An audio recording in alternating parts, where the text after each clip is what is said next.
ઝાલાવાડમાં ઝંઝટ, ખેડૂતોને કેનાલ ભરોસે વાવેતર ન કરવા તાકીદ કરાઈ.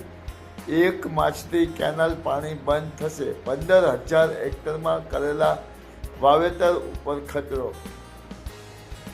સૌરાષ્ટ્ર કચ્છ નર્મદાનું પાણી પૂરું પાડતી કેનાલમાં તારીખ 1 માર્ચથી પાણી વહેવડાવવાનું બંધ કરવામાં આવનાર છે.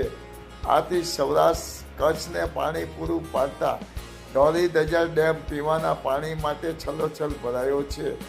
ત્યારે ઝાલાવાડમાં 350થી વધુ ગામોમાં સિંચાઈ પાણીથી વધુ ગામમાં સિંચાઈ માટે પાણી બંધ થવાના કારણે ખેડૂતોને પડિયા ઉપર પાટું મારવા જેવી સ્થિતિ સર્જાઈ છે.